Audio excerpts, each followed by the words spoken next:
नमस्कार दोस्तों, GS express के यूट्यूब चैनल में आपका पुनः स्वागत है। दोस्तों, आज हम लोग पर्यावरण अध्ययन का लेक्चर नंबर 1 लेकर के उपस्थित हुए हैं और हमने इनमें उन सब बातों को समाहित किया है जिससे आपका एक एक प्रश्न बहुत ही इम्पोर्टेंट है। और पूरा वीडियो शुरू से लास्ट तक अगर देखेंगे तो निश्चित रूप से आप बहुत से ऐसे क्वेश्चनों को नहीं कर पाते होंगे जो एकदम जनरल तरीके से पूछा जाता है। तो आइए अभी हम आपको समझाते हैं कि कहाँ कहाँ से प्रश्न बनते हैं और क्या क्या उनका उत्तर होता है। तो क्वेश्चन नंबर 1 की शुरुआत हम लोग करने से पहले ये देखेंगे कि पर्यावरण अध्ययन जो हमारा है इसकी विषय वस्तु क्या है, इसमें कौन कौन से टॉपिक जोड़े गए हैं और किन किन टॉपिक से कैसे कैसे क्वेश्चन पूछे जाते हैं। तो सबसे पहले आपको ये देखना है कि इस चार्ट के माध्यम से हमने एक विषय वस्तु के रूप में और दूसरा शिक्षण के रूप में। तो सबसे पहले हम लोग ये देखेंगे कि पर्यावरण की विषय वस्तु कौन कौन सी है। तो जो पर्यावरण की विषय वस्तु है इसमें आप सभी लोग ध्यान से देखेंगे कि पर्यावरण विषय वस्तु जो है वो 6 विषय वस्तु है। कौन कौन सी है? वो पहला है परिवार एवं मित्र। पहला कौन सा है? परिवार एवं मित्र। दूसरा है भोजन। तीसरा है आश्रय। चौथा है जल। पांचवा है यात्रा और छठवां है हम जो सोचते हैं, हम जो करते हैं। अब ध्यान दीजिएगा, इसके अलावा परिवार एवं मित्र में 4 सब थीम हैं या 4 जो है इनकी उप विषय वस्तु हैं, जिसमें परिवार एवं मित्र का संबंध आता है, कार्य एवं खेल आता है, पशु आते हैं और पौधे आते हैं। तो इस तरह से आपने देखा कि पर्यावरण अध्ययन की जो विषय वस्तु है उनकी संख्या 6 है और जो इनकी सब थीम है या उप विषय वस्तु है उनकी संख्या 4 है। तो पहला क्वेश्चन आपसे यहाँ पे पूछेगा कि पर्यावरण अध्ययन की मुख्य विषय वस्तु नहीं है, तो इसमें से कोई भी ऑप्शन दे देगा और आपको दे देगा परिवार एवं मित्र, भोजन, आश्रय, कार्य एवं खेल। तो आप जानेंगे कि कार्य एवं खेल क्या है, यह सब थीम है या यह उप विषय वस्तु है। तो कुल मिलाकर के पहला क्वेश्चन आपका यहाँ से कंप्लीट हुआ। जब भी आपसे पूछेगा मुख्य विषय वस्तु या मुख्य थीम तो आप इस 6 में से किसी एक जो है 6 में से 6 को सिर्फ पढ़ेंगे और जब आपसे उप विषय वस्तु पूछेगा तो उप विषय वस्तु में सिर्फ 4 को आप ध्यान में रखेंगे। और इस 4 को जब ध्यान में रखेंगे तो यहाँ एक चीज़ का ध्यान रखना है कि उप विषय वस्तु जब भी पूछे तो उनकी संख्या 4 होती है और जब आपसे मुख्य थीम पूछे तो उनकी संख्या 6 होती है। ठीक है, तो इस बात का ध्यान रखिएगा। इसमें से 2 क्वेश्चन आपके बन सकते हैं और क्वेश्चनों को मैंने आपको बता दिया कि किस तरह से क्वेश्चन बनते हैं। देखिए, हमने नोट में आपके लिए लिखा भी है कि यदि प्रश्न में पर्यावरण अध्ययन की मुख्य विषय वस्तु पूछे तो उनकी संख्या 6 होती है और यदि आपसे उप विषय वस्तु या सब थीम पूछे तो उनकी संख्या 4 होती है। और जो आपके सामने पूरा क्लियर है कि जो 6 कौन कौन से हैं, परिवार एवं मित्र, भोजन, आश्रय, जल, यात्रा, हम जो सोचते हैं, हम जो करते हैं, यह उसकी मुख्य थीम है या मुख्य विषय वस्तु है। और जो सब थीम 4 है वो संबंध, कार्य एवं खेल, पशु और पौधे। इस चीज़ का आपको विशेष ध्यान रखना है। यहाँ से आपके जब क्वेश्चन बनते हैं तो यहाँ से 1-2 क्वेश्चन आपके जरूर बनते हैं और इसका आपको विशेष ध्यान रखना है। तो ये रहा विषय वस्तु। अब हम आते हैं उसका जो दूसरा पार्ट है शिक्षण। शिक्षण से क्वेश्चन क्या पूछता है? शिक्षण से क्वेश्चन पूछेगा कि पर्यावरण शिक्षा की अवधारणा एवं विषय क्षेत्र। तो पहली टॉपिक होगी इसकी पर्यावरण शिक्षा की अवधारणा एवं विषय क्षेत्र। किन किन विषयों पर जो है पर्यावरण का हम अध्ययन करते हैं, इसकी अवधारणा क्या है, इसकी प्रकृति क्या है, इसका नेचर क्या है, इस बात पर ध्यान देंगे। हमने यहाँ लिखा भी है आपके लिए कि विषय क्षेत्र के अंतर्गत उसका प्राकृतिक आ जाएगा, प्राकृतिक, सामाजिक और आर्थिक। यह पर्यावरण के 3 विषय क्षेत्र हैं जो महत्वपूर्ण हैं। अब अगला जो टॉपिक आता है वो आता है पर्यावरण शिक्षण में समस्या समाधान या महत्व। अब ऐसे टॉपिक आएंगे तो आप जानते हैं हमें इस पर क्या अध्ययन करना है, समस्या पर अध्ययन करना है, उसके बाद उसके निदान को खोजना है और उसके बाद समाधान पर जाना है। समस्या क्या होती है? समस्या होती है कि बालक पास पड़ोस से परिचित नहीं होता है, इसलिए उसे शिक्षण में समस्या होती है। निदान क्या होता है? निदान का मतलब कि समस्या के कारण का पता लगाना ही क्या है? निदान है। समाधान क्या है? समाधान का मतलब होता है समस्या का उत्तर दे देना ही क्या है? समाधान है। अब अगला जो टॉपिक आएगा आपका वो है पर्यावरण शिक्षण के संकेतक। तो पर्यावरण शिक्षण के कितने संकेतक होते हैं इसका हम लोग विस्तृत अध्ययन जो है आगे वाले टॉपिक में करते रहेंगे, लेकिन जानकारी के लिए आपको बताएं कि एनसीईआरटी ने पर्यावरण के 10 संकेतक बताए हैं। कितने बताए हैं? एनसीईआरटी ने पर्यावरण के 10 संकेतक बताए हैं और इस पर आपको ध्यान देना है। 10 संकेतक हम आपको आगे बताएंगे। अगला जो टॉपिक आपका है एकीकृत पर्यावरण या एकीकृत उपागम। तो ध्यान दीजिएगा, एकीकृत पर्यावरण या एकीकृत उपागम यह एनसीईआरटी 2005 के अनुसार पढ़ना है और इसमें भी हम आपको आगे ही अध्ययन कराएंगे। अगला है पर्यावरण शिक्षा।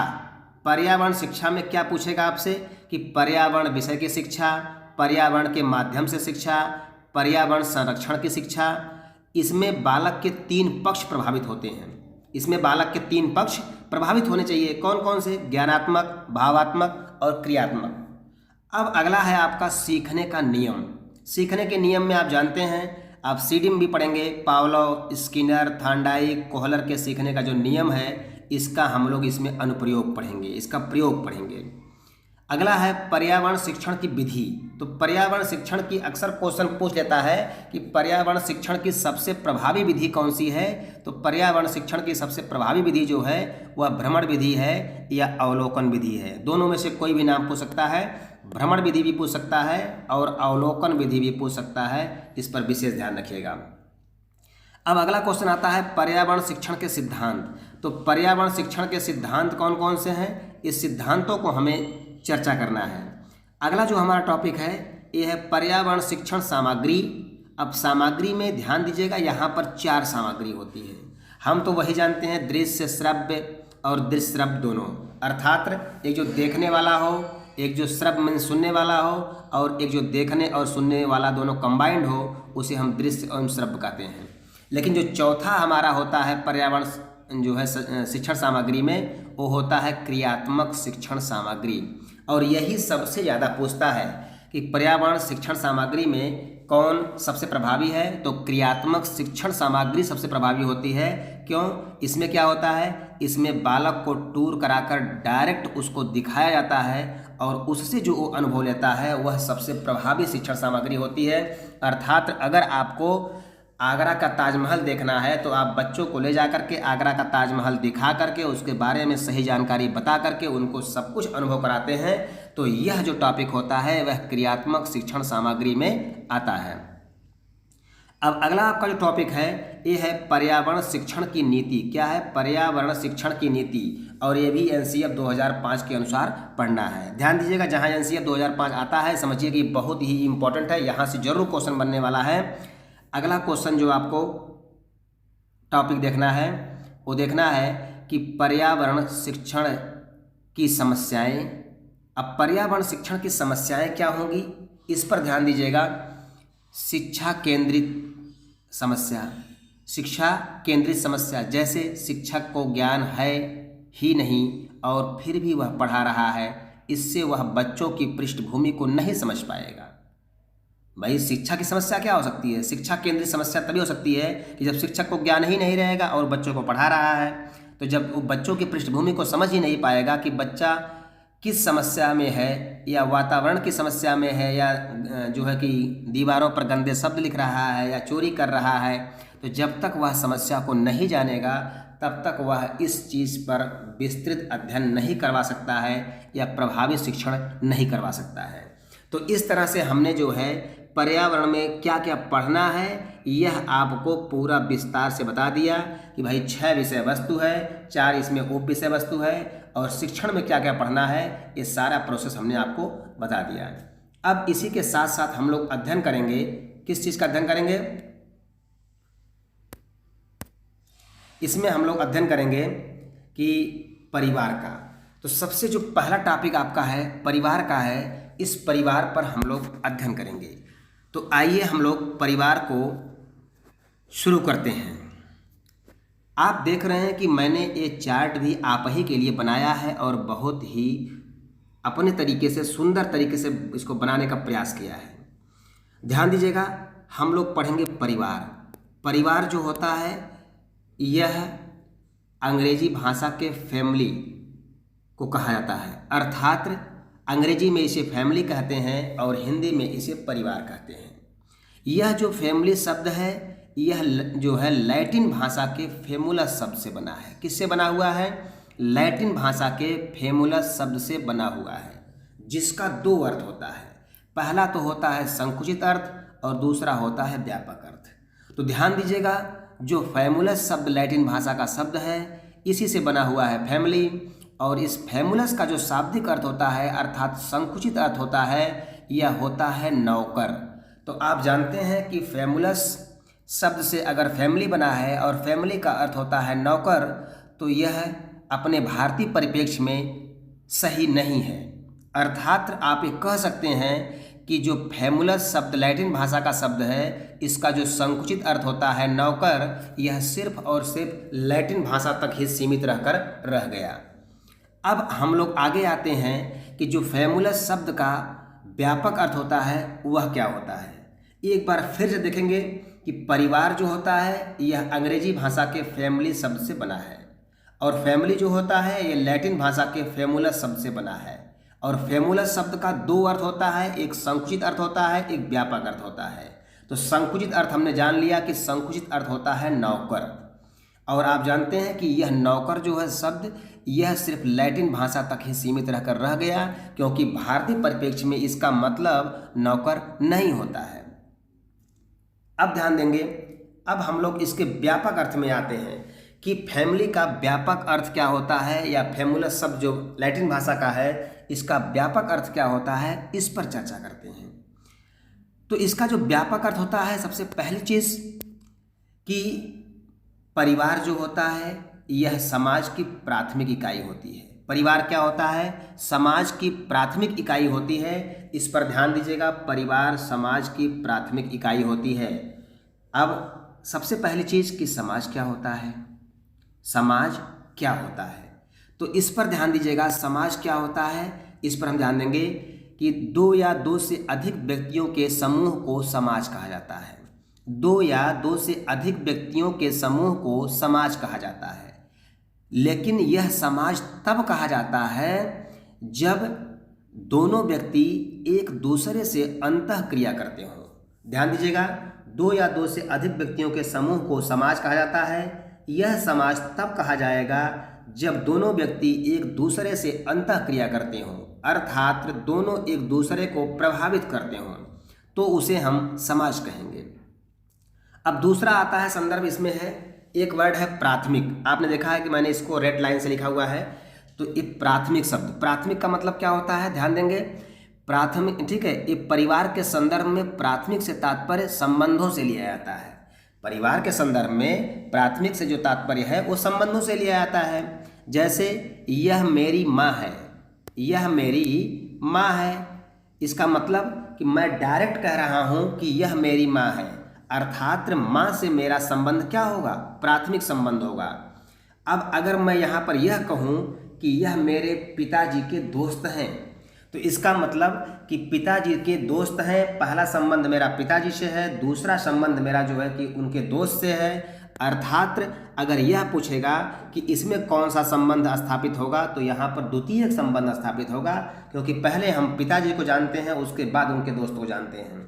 लेकिन यह मेरे पिताजी हैं, इसमें प्राथमिक संबंध होगा मेरा, क्या होगा, प्राथमिक संबंध। यह मेरी माँ है, इसमें मेरा प्राथमिक संबंध होगा। ये मेरे बहन का दोस्त है, या यह मेरे बहन का टीचर है, तो कुछ भी कर सकते हैं। तो यहाँ पर हमारा क्या होगा, दूसरा संबंध स्थापित होगा, अर्थात द्वितीयक संबंध स्थापित होगा। ध्यान दीजिएगा, जब हमारा डायरेक्टली किसी संबंध स्थापित हो तो प्राथमिक होता है, और जब दूसरे के माध्यम से हो तो वहाँ पर द्वितीयक संबंध होता है। अब जो है अगला क्वेश्चन है आपका, है अगला जो टॉपिक है ये परिवार है। अब परिवार में कौन कौन शामिल होता है हम इसी जानते हैं। तो परिवार में कौन कौन शामिल होता है इस पर ध्यान रखिएगा। परिवार में कौन कौन शामिल होता है, तो माता पिता शामिल होंगे। कौन शामिल होगा, माता पिता शामिल होंगे, और उसके बाद विवाहित और अविवाहित बच्चे शामिल होंगे।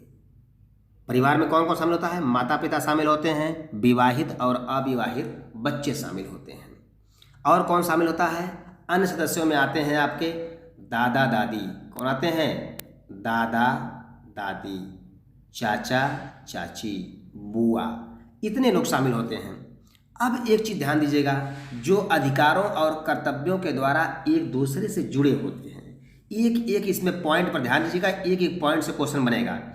मैंने क्या कहा? परिवार में कौन कौन शामिल होता है? तो परिवार में माता पिता शामिल होते हैं और विवाहित और अविवाहित बच्चे शामिल होते हैं। इसके अलावा अन्य सदस्यों में अगर देखा जाए तो दादा दादी, चाचा चाची और बुआ शामिल होती हैं।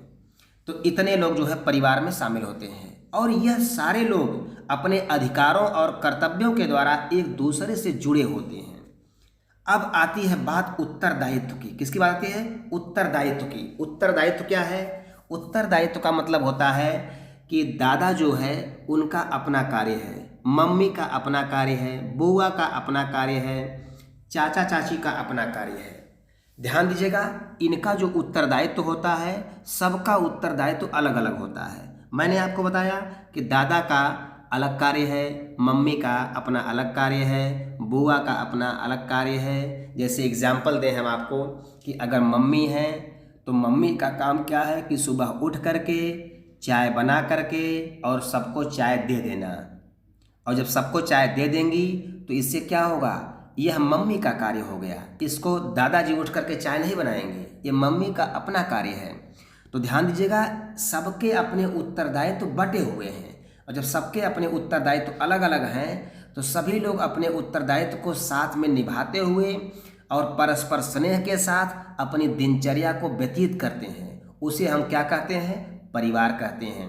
एक बार फिर से ध्यान सुनिएगा कि परिवार में कौन कौन शामिल होता है। तो परिवार में माता पिता, विवाहित और अविवाहित बच्चे शामिल होते हैं, साथ में दादा दादी, चाचा चाची, बुआ शामिल होते हैं। यह सब क्या करते हैं? यह सब अधिकार और कर्तव्यों के द्वारा एक दूसरे से जुड़े होते हैं और अपने उत्तरदायित्व का निर्वहन करते हैं। उत्तरदायित्व का मतलब कि दादा का अपना कार्य है, मम्मी का अपना कार्य है, बुआ का अपना कार्य है। ये सभी लोग परस्पर कार्य करते हुए और परस्पर स्नेह के साथ अपनी दिनचर्या को व्यतीत करते हैं। उसे हम फैमिली या परिवार कहते हैं। ये हो गया हमारा आपका परिवार। अब हम लोग आते हैं परिवार का सामान्य अर्थ क्या होता है। ध्यान दीजिएगा, परिवार का सामान्य अर्थ क्या होता है यह हम बहुत आराम से समझेंगे, क्योंकि एक एक टॉपिक से एक एक पॉइंट से क्वेश्चन बनता है आपका और बहुत ही इम्पोर्टेंट क्वेश्चन है। सबसे पहली चीज़ कि परिवार जो होता है वह सामाजिक संस्था होता है। परिवार क्या होता है? परिवार सामाजिक संस्था होता है।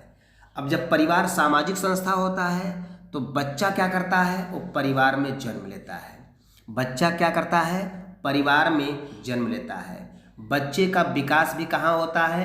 परिवार में होता है। बच्चे का परिवार में अंत भी हो जाता है। ध्यान रखिएगा, कहने का मतलब कि परिवार जो है एक सामाजिक संस्था है जिसमें बच्चा जन्म लेता है, बच्चे का विकास होता है और फिर परिवार में ही बच्चे का अंत हो जाता है। अब ध्यान देंगे, बच्चे का जो सामाजिकरण होता है वह भी परिवार में ही होता है। बच्चे का जो सामाजिकरण होता है कहाँ होता है? परिवार में ही होता है। अब ध्यान देंगे आप, बालक का जो प्रथम स्कूल होता है वह उसका परिवार होता है। बच्चे का जो प्रथम स्कूल होता है, बच्चे का प्रथम स्कूल क्या होता है? उसका परिवार होता है। अब कई बार यहाँ से क्वेश्चन पूछे गए हैं कि परिवार का अन्य नाम क्या है। तो परिवार का अन्य नाम क्या है उस पर ध्यान देंगे कि परिवार का अन्य नाम क्या है। तो परिवार का अन्य नाम होता है पूर्व प्राथमिक विद्यालय। क्या होता है? पूर्व प्राथमिक विद्यालय कहा जाता है परिवार को, या पूर्व शिक्षा का केंद्र कहा जाता है परिवार को। अब अगला प्रश्न क्या पूछेगा कि परिवार में बालक की पहली शिक्षिका या टीचर कौन होती है। तो ध्यान दीजिएगा, शिक्षिका पूछे या पहला शिक्षक पूछे, इंग्लिश में हम उसे टीचर ही कहते हैं। तो इसमें पहली शिक्षिका या पहला शिक्षक कौन होता है बालक का? वो माँ होती है। कौन होती है? माँ होती है। तो ध्यान दीजिएगा, बालक की पहली शिक्षिका या शिक्षक माँ होती है। अब और क्या करता है समाज? परिवार जो होता है यह शिक्षा का अनौपचारिक साधन है। क्या है? परिवार जो है ये शिक्षा का अनौपचारिक साधन होता है। इसका मतलब बालक जन्म से लेकर के मृत्यु तक सीखता रहता है। कुछ ना कुछ जो है बालक वह जन्म से लेकर के मृत्यु तक अपने परिवार से सीखता रहता है। अब आइए हम लोग परिवार के कार्यों की चर्चा करते हैं। परिवार का क्या कार्य है? तो सबसे पहले हम लोग ये जानेंगे कि मैकाइवर एवं पेज ने अपनी पुस्तक एन आउटलाइन ऑफ फैमिली में परिवार के कार्यों का वर्णन किया है। किसने वर्णन किया है? मैकाइवर एंड पेज ने अपनी पुस्तक एन आउटलाइन ऑफ फैमिली में परिवार के कार्यों का वर्णन किया है। क्या वर्णन किया है? अब इस पर ध्यान देते हैं। देखिए, मैकाइवर एंड पेज ने परिवार के कार्यों को दो भागों में बांट दिया है। क्या किया है? मैकाइवर एवं पेज ने परिवार के कार्यों को दो भागों में विभाजित किया है। पहला आपका है उसका आवश्यक कार्य। पहला क्या है? आवश्यक कार्य पहला है, और दूसरा है उसका अनावश्यक कार्य। तो सबसे पहले हम आवश्यक कार्य को जान लेते हैं कि मैकाइवर एवं पेज ने इसके आवश्यक कार्य को क्या बताया है, उस पर ध्यान देते हैं। तो आवश्यक कार्य क्या है? सबसे पहले परिवार का जो आवश्यक कार्य है वह है शैक्षिक व्यवस्था करना। अब आप जानते हैं परिवार में चाहे चाचा का लड़का हो, चाहे जो है कि वह हम और आप हों या बुआ, ठीक है, हों, कोई भी हो, परिवार में जितने भी मेंबर होते हैं, परिवार का एक कर्तव्य होता है कि उन्हें शिक्षा की व्यवस्था कराएं, उन्हें स्कूल भेजने का प्रबंध करें। तो सबसे पहला आवश्यक कार्य क्या हुआ? शैक्षिक व्यवस्था करना। अर्थात परिवार में जो भी लोग होते हैं जो शिक्षा के योग्य होते हैं, छोटे बच्चे होते हैं, तो परिवार में सभी लोगों को पहले शिक्षा का प्रबंध किया जाता है कि सभी लोग स्कूल जाएंगे। दूसरा है भाई आर्थिक व्यवस्था है। आर्थिक व्यवस्था में क्या आता है भाई? आर्थिक व्यवस्था में तीन चीज़ें समाहित होती हैं कि भाई उनको रोटी मिलनी चाहिए, उनको कपड़ा मिलना चाहिए, उनको रहने के लिए मकान मिलना चाहिए। तो रोटी, कपड़ा और मकान आप जानते हैं यह आर्थिक व्यवस्था में आता है परिवार की। एक चीज़ का ध्यान रखिएगा भाई, खाने के लिए तो रोटी चाहिए ही, पहनने के लिए तो कपड़ा चाहिए, तन ढकने के लिए कपड़ा चाहिए। ध्यान दीजिएगा, तन ढकने के लिए कपड़ा चाहिए। ऐसा नहीं है कि आप जो है कि बहुत वीआईपी कपड़ा जो है रेमंड का, स्पार्की का, ठीक है, ये सब जो है कि आप ले करके उसको तन ढकें, ऐसा मतलब नहीं है। बस मतलब है कि परिवार का जो आवश्यक कार्य होता है वो आर्थिक व्यवस्था में उसको खाने के लिए रोटी मिलनी चाहिए, तन ढकने के लिए कपड़ा मिलना चाहिए, और रहने के लिए उसको मकान मिलना चाहिए, या मकान में उसको रहने की व्यवस्था होनी चाहिए। तीसरा जो कार्य बताया है मैकाइवर एंड पेज ने, वो कहा है लैंगिक व्यवस्था। लैंगिक व्यवस्था का मतलब जैसे ही उनकी उम्र हो जाती है उन्हें वैवाहिक संबंधों में बांध देना चाहिए, अर्थात उनका समय से विवाह भी करना ये आवश्यक कार्य है। ऐसा नहीं है कि आप किसी भी, चाहे बुआ को हो, चाहे जो है कि अपने घर के किसी भी, ठीक है, बच्चे का हो, बेटे का हो, तो आप उसका विवाह नहीं करेंगे, बेटी का विवाह नहीं करेंगे, अपने घर में आजीवन बैठा के रखेंगे, ऐसा नहीं है। ये आवश्यक कार्य है। आपको बेटी का विवाह या बेटे का विवाह समय से करना ही पड़ेगा। तो ये है लैंगिक व्यवस्था। तो हमें उम्मीद है कि आपको मैकाइवर एंड पेज के आवश्यक कार्य जरूर समझ में आए होंगे, क्योंकि इसमें तीन ही कार्य इन्होंने बताया है कि भैया शैक्षिक कार्य, सभी लोगों को जो परिवार में सारे सदस्य होते हैं जो शिक्षा के योग्य होते हैं उन्हें स्कूल भेजने का प्रबंध परिवार का होता है। दूसरा है आर्थिक व्यवस्था। आर्थिक में आप जानते हैं कि रोटी, कपड़ा और मकान, तीन चीज़ें आती हैं। उसको खाने के लिए रोटी चाहिए, पहनने के लिए, तन ढकने के लिए कपड़ा चाहिए, और रहने के लिए मकान की व्यवस्था होनी चाहिए। लैंगिक व्यवस्था का मतलब, लैंगिक का मतलब उसे विवाह, उसका जो है कि आयु के हिसाब से जब उसकी आयु हो जाती है तो उसका विवाह कराना भी आवश्यक कार्य है, क्योंकि हम किसी को भी पूरे आयु तक अपने घर में या अपने परिवार में नहीं रख सकते हैं। उसका विवाह कर देंगे तो विवाह करने के बाद उसके जो है कि वो फैमिली का स्वरूप धीरे धीरे बदलेगा। अब आते हैं हम अनावश्यक कार्य पर। अनावश्यक कार्य क्या है भाई? अनावश्यक कार्य को मैकाइवर एंड पेज ने बताया है कि मनोरंजन के साधन की व्यवस्था करना। क्या करता है वो? मनोरंजन के साधन की व्यवस्था करता है अनावश्यक कार्यों में। पहली चीज़ है आपकी, अगर ये समझ में नहीं आया हो तो ध्यान दीजिएगा। मनोरंजन के साधन की व्यवस्था करने का मतलब कि एक बालक 4 पहिया एसी गाड़ी से पढ़ने आता है। एक बालक क्या करता है? 4 पहिया एसी गाड़ी से पढ़ने जाता है। उसके परिवार ने उसे यह व्यवस्था प्रदान की है। और एक बालक ऐसा है कि जो 2 घंटा पहले अपने घर से निकल जाता है। क्यों? क्योंकि उसे 2 किलोमीटर पैदल चलना पड़ता है। तो यह अपने परिवार की अलग अलग व्यवस्था होती है, किस परिवार ने कैसा परिवेश दिया है, कैसी व्यवस्था दिया है। तो कहने का मतलब कि यह अपने अपने कैपेसिटी के अनुसार होता है, क्षमता के अनुसार होता है। अब हम आते हैं क्लासिफिकेशन ऑफ फैमिली या परिवार का वर्गीकरण। ध्यान दीजिएगा, अब हम लोग परिवार कितने प्रकार के होते हैं, परिवार को मैकाइवर एंड पेज ने कैसे बांटा है उस पर ध्यान देंगे। तो क्लासिफिकेशन ऑफ फैमिली या परिवार का वर्गीकरण। तो मैकाइवर एंड पेज ने परिवार को 2 भागों में बांटा है। कितने भागों में बांटा है? 2 भागों में बांटा है। पहला उन्होंने कहा है कि भाई एक संयुक्त परिवार होता है और दूसरा होता है एकल परिवार। क्या कहा है? परिवार को उसने 2 भागों में बांटा है। पहला होता है संयुक्त परिवार और दूसरा होता है एकल परिवार। तो आइए हम जानते हैं कि संयुक्त परिवार के बारे में मैकाइवर एंड पेज ने क्या कहा है।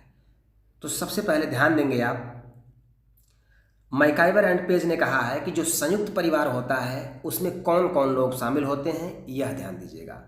तो सबसे पहले आपको जानना है कि इसमें माता पिता शामिल होते हैं। कौन शामिल होता है? माता पिता शामिल होते हैं संयुक्त परिवार में। विवाहित और अविवाहित बच्चे शामिल होते हैं उसके।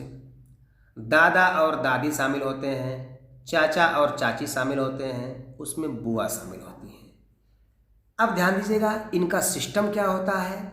जो आय एवं संपत्ति में एक दूसरे से जुड़े होते हैं। क्या होता है कि यह सारे लोग आय एवं संपत्ति में एक दूसरे से जुड़े होते हैं और एक छत के नीचे निवास करते हैं। ऐसे पारस्परिक संबंधों वाले व्यक्तियों को या व्यक्तियों के समूह को संयुक्त परिवार कहा जाता है। क्या कहा जाता है? संयुक्त परिवार किसे कहते हैं? कि जिसमें माता पिता हों, विवाहित और अविवाहित बच्चे हों, दादा दादी हों, चाचा चाची हों और बुआ हों, और जो आय एवं संपत्ति में एक दूसरे से जुड़े हों और एक छत के नीचे निवास करते हों। ऐसे पारस्परिक संबंधों वाले व्यक्तियों के समूह को संयुक्त परिवार कहा जाता है। ध्यान दीजिएगा, अगर कोई भी व्यक्ति पैसा कहीं से भी कमाता है तो वह ला करके दादाजी को सौंप देता है, और जब दादाजी को सौंप देगा तो दादाजी क्या करेंगे? उस परिवार को, उस पैसे को अपने पास रख लेंगे। अब अगर किसी भी व्यक्ति को पैसे की ज़रूरत पड़ती है तो वह दादाजी से कहेगा कि दादाजी हमें कुछ पैसे की ज़रूरत है। अब अगर दादाजी उसे उत्तम समझेंगे कि भाई हाँ इसको इस पैसे की ज़रूरत है और ये कार्य इसको करना चाहिए, तो दादाजी उसी पैसे में से निकाल कर उसको देंगे। अब एक बात ये भी है, परिवार में कुछ लोग कमाते हैं, कुछ लोग नहीं कमाते हैं। तो जब नहीं कमाते हैं तो ऐसा नहीं है कि उनका खर्च नहीं चलेगा, दादाजी उनका भी ध्यान रखेंगे और उनको भी वहाँ से पैसे निकाल करके अगर उनकी ज़रूरत पड़ती है और ये आवश्यक कार्य समझ में आता है तो दादाजी वहाँ उनको भी प्रदान करेंगे। अब ध्यान देंगे संयुक्त परिवार की विशेषता क्या होती है, उस पर ध्यान देंगे कि क्या फ़ायदा होता है, क्या विशेषताएं उसकी होती हैं। तो ध्यान दीजिएगा, सबसे पहली इसकी विशेषता जो होती है वो होती है कि कार्य विभाजन की व्यवस्था पाई जाती है। क्या होती है इसमें? कार्य विभाजन की व्यवस्था पाई जाती है। अर्थात जब बड़ा परिवार होता है, संयुक्त परिवार होता है, तो इसमें सबके कार्य बटे होते हैं। कोई खेत पे चला जाएगा, कोई जो है कि बर्तन धुल देगा, कोई जो है बच्चों को खिलाएगा, देखभाल करेगा उनकी, तो कोई जो है कि चाय बना देगा। तो इस तरह से कोई घर में पोछा लगा देगा, कोई झाड़ू लगा देगा।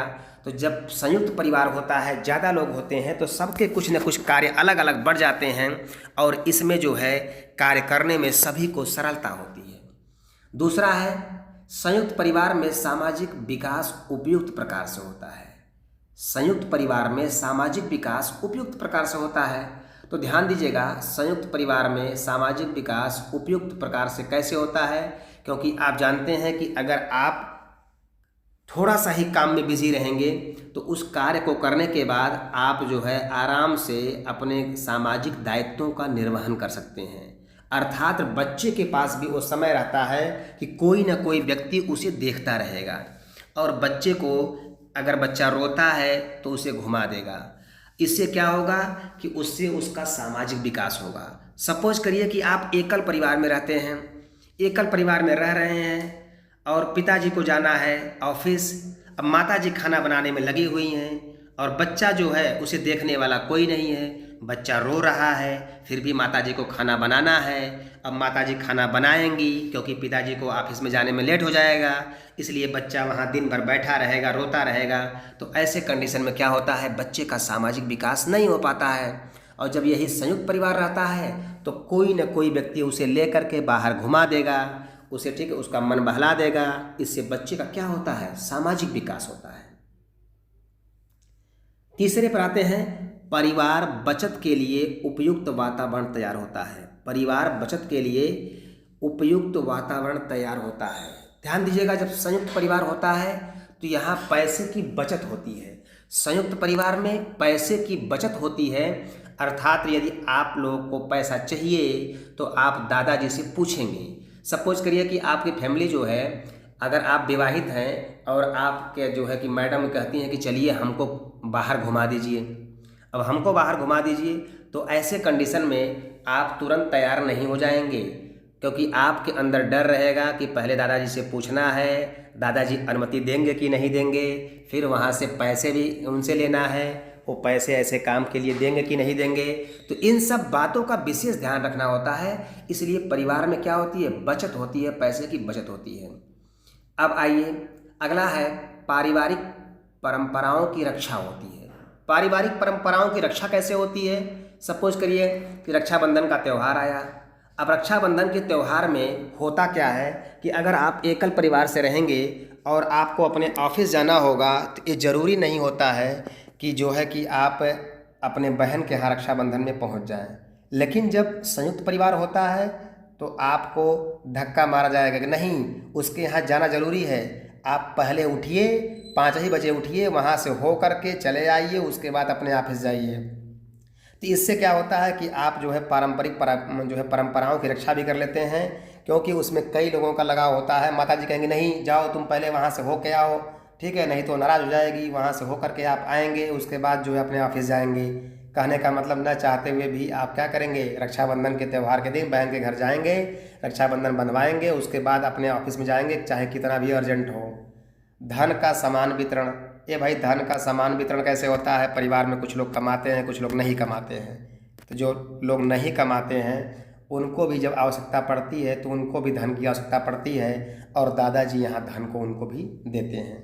बच्चे की उचित देखभाल, ये मैंने बताया ही कि जब परिवार में सबके कार्य बटे रहेंगे तो बच्चे की भी उचित देखभाल होती है। अगर माताजी खाना बना रही हैं तो माताजी के बच्चे को देखभाल करने के लिए दादाजी, दादी, चाचा या चाची कोई न कोई उस बच्चे को उचित देखभाल कर लेगा।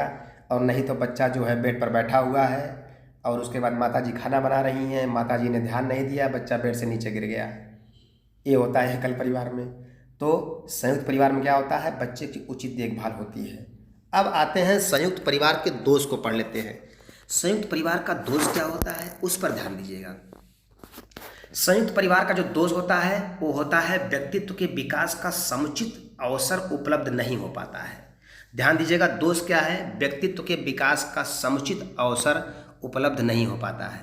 सपोज करिए अगर आपको जाना है बाहर घूमने, आपकी जो है पत्नी आपसे नाराज है, और जब पत्नी आपकी आपसे नाराज हैं तो आपको उन्हें बाहर घुमाने का अवसर चाहिए। अब इस अवसर को जो है आप दादाजी से पूछेंगे, दादाजी आपको जाने के लिए कहेंगे कि नहीं कहेंगे। इससे जो है आपके बीच मनमुटाव बढ़ता रहेगा, इससे जो है व्यक्तित्व का विकास हो नहीं पाएगा।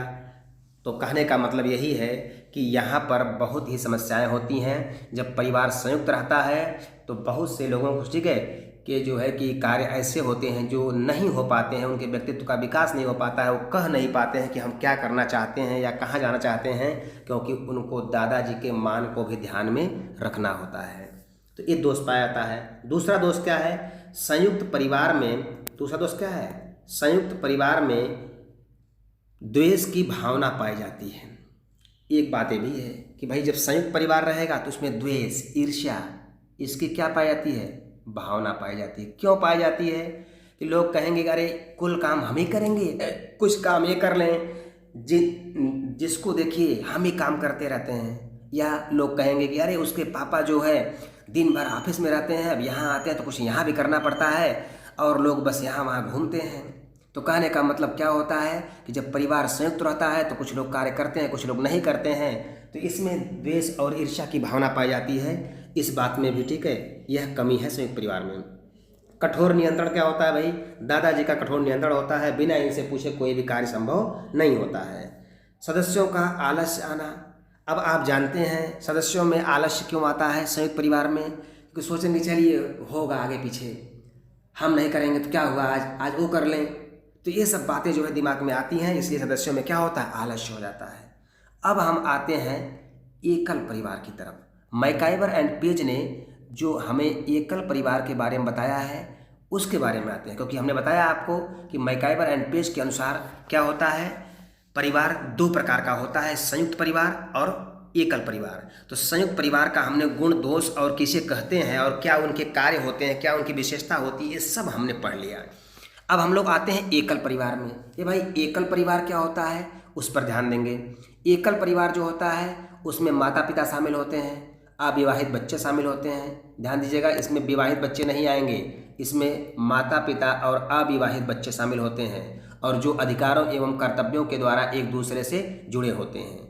इनका उत्तरदायित्व क्या होता है, वही दादा का अपना कार्य, मम्मी का अपना कार्य, बुआ का अपना कार्य अलग अलग होता है।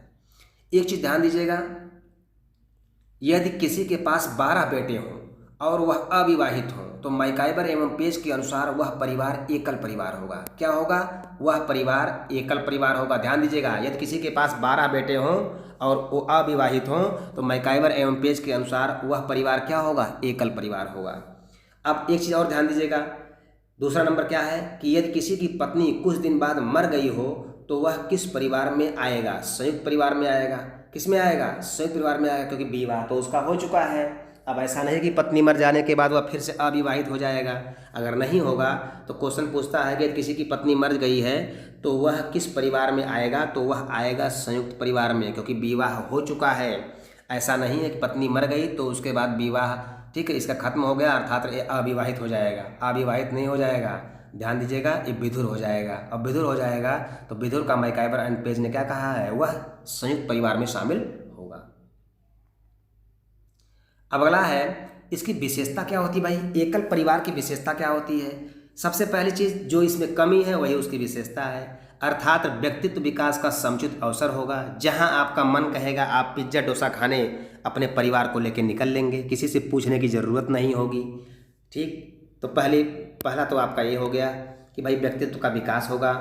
कलह की संभावना कम रहती है, भाई कंपटीशन करने वाला कोई होगा नहीं कि हम नहीं करेंगे तो फलाने कर लेंगे, फलाने नहीं करेंगे तो ठिकाने कर लेंगे। तो इसमें क्या होता है, कलह की संभावना कम रहती है, अर्थात एक दूसरे के बीच जो है ईर्ष्या और द्वेष की भावना कम रहती है, क्योंकि करना सब आप ही को है, चाहे जैसे करिए। गृह संचालन में स्वतंत्रता होती है, किसी से कुछ पूछना नहीं है, जैसे अपने घर को संचालित करना है आप करेंगे। आप घर में टीवी खरीद कर लाते हैं, टीवी कहाँ लगेगी, अब ये किसी से पूछना नहीं पड़ेगा। आपकी इच्छा कहे चाहे बेडरूम में लगाइए, चाहे हॉल में लगाइए, चाहे बाथरूम में लगा दीजिए, कोई मतलब नहीं है। लेकिन अगर टीवी संयुक्त परिवार में आएगी तो वो ऐसी जगह लगेगी कि जहाँ से घर के सारे लोग देख सकें। ठीक है, अब ध्यान दीजिएगा, पारंपरिक परंपराओं का अभाव होता है, मतलब वही रक्षाबंधन का त्यौहार में आप शामिल हो पाएंगे कि नहीं हो पाएंगे, यह जो है आप पर डिपेंड करता है। और ज़्यादातर जो है लोग नहीं पहुंच पाते हैं, तो ये सब समस्याएं होती हैं, अर्थात पारंपरिक परंपराओं का अभाव हो जाता है। दोष क्या क्या है भाई, तो एकल परिवार का दोष यही है कि शिशुओं की देखभाल की समस्या हो जाती है। परिवार में आप अकेले रहेंगे और जो है कि आपकी पत्नी खाना बनाएंगी, दूसरा बच्चा रो रहा है। अब बच्चा रो रहा है तो उसकी देखभाल तो कर नहीं पाएंगी, क्यों, क्योंकि आपको समय से खाना चाहिए और समय से ऑफिस पहुंचना ज़रूरी है, इसलिए बच्चे को बैठा देंगी तो बच्चे की सही देखभाल नहीं हो पाती है। अब ध्यान दीजिएगा, संकट के समय दयनीय स्थिति।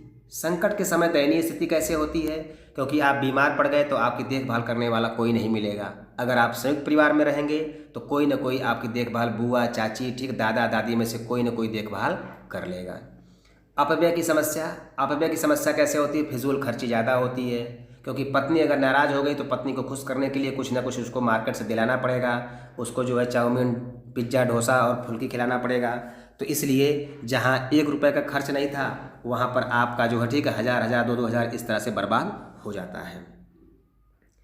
तो दोस्तों हमने इसमें पढ़ा, क्या पढ़ा, सिलेबस पूरा ध्यान से देखा कि किस किस मतलब पर्यावरण के सिलेबस में क्या पूछने वाला है, कैसे क्वेश्चन आते हैं और किस तरह से हमें सिलेबस से क्वेश्चन कम से कम 2-3 क्वेश्चन मिलते हैं। और उसके बाद उसका पहला टॉपिक हमने परिवार का अध्ययन किया। यह वीडियो आपको कैसा लगा आप कमेंट बॉक्स में ज़रूर बताएं।